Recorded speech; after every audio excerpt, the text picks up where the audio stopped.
आज का राष्ट्रीय पर्व को हम आजादी कहें या गणतंत्रता, ये एक ऐसा शब्द है कि जिसमें पूरा आसमान समाया है। आजादी एक स्वाभाविक भाव है, या यूं कहें कि आजादी की चाहत इंसानियत को ही नहीं, चरिंदे परिंदे वनस्पतियों में भी होती है।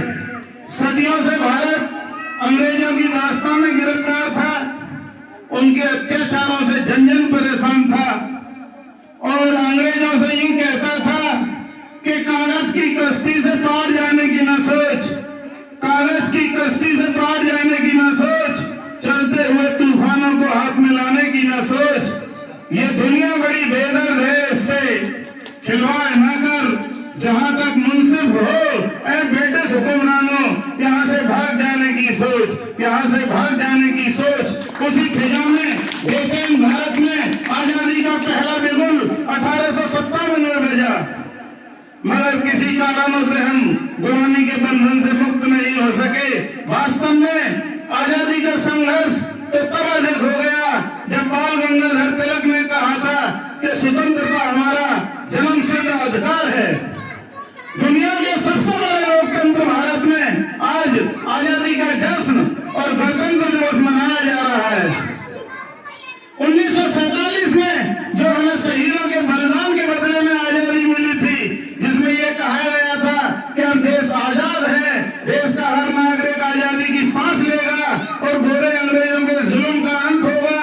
और जिस देश में राम प्रसाद बिस्मिल, अशफाकुल्ला खान, चंद्रशेखर आजाद, मौलाना अब्दुल कलाम आजाद, शहीद आजम भगत सिंह, खान अब्दुल गफ्फार खान, सुभाष चंद्र बोस, खुदीराम बोस जैसे अनगिनत क्रांतिकारी देशभक्त पैदा हुए हों, तो भला उसको गुलाम कौन बना सकता है? What when we sit alone and think this, पर जब कभी एकांत में बैठकर हम ये सोचते हैं कि आजादी से लेकर आज तक ज्यादा कुछ बदला नहीं है।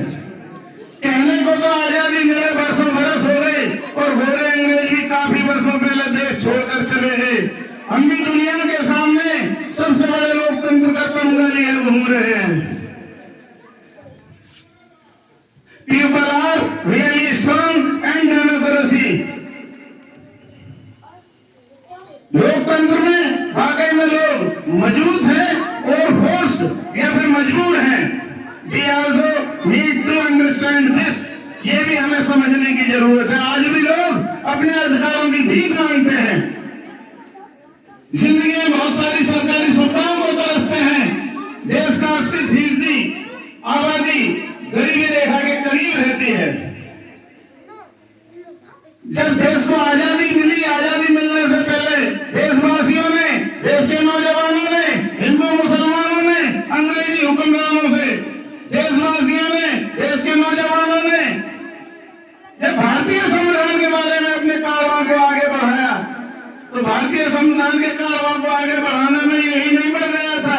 भारतीय संविधान को बनाने में 63,16,721 रुपए का खर्चा हुआ था। और ये खर्चा भी किसी एक की पॉकेट से नहीं हुआ था, ये खर्चा भी किसी एक के खजाने से नहीं हुआ था, ये खर्चा भी किसी एक की तिजोरी से नहीं हुआ था। इसमें बहुत सारी चंदा उड़ाई, गरीबों की चंदा उड़ाई होकर के तब भारतीय संविधान को फिटनेस किया था। देशवासियों ने, देश के नौजवानों ने, हिंदू मुसलमानों ने जब भारतीय संविधान के बारे में अपने कारवां को आगे बढ़ाया था, तो ये कारवां आगे यूं ही नहीं बढ़ गया था। भारतीय संविधान को बनाने में 2 वर्ष 11 महीने 18 दिन का समय लगा था। और ये समय भी किसी एक की सूझबूझ से नहीं लगा था, ये समय भी किसी एक की समझदारी से नहीं लगा था। इसमें बहुत सारी खोपड़ियों का योगदान हुआ था। तब जाकर के भारतीय संविधान को फिटनेस किया गया था। अंग्रेजी हुकूमत के दौर में, गुलामी के दौर में देशवासियों को बड़ी बड़ी मुसीबतों का सामना करना पड़ा था, बड़ी बड़ी पीड़ाएं झेलनी पड़ी थी। फिर भी देशवासियों ने, देश के नौजवानों ने अंग्रेजी हुक्मरानों से सीना तान कर कहा था कि क्या चलेगी जुल्म की अहले वफा के सामने, क्या चलेगी जुल्म की अहले वफा के सामने, आ नहीं सकता कोई शोला हमारे सामने। वक्त की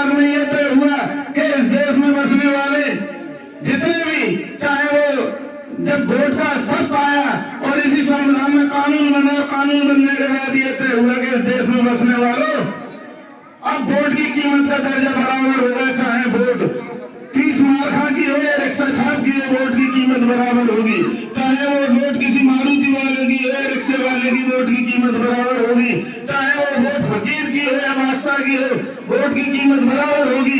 मगर 5 साल तक सिर्फ चुनाव के टाइम पे हमसे वोट लिया जाता है, उस समय पे वो भिखारी होते हैं और वोट लेने के बाद 5 साल तक हम भिखारी बने डोलते हैं। फर्क ये होता है। खुदा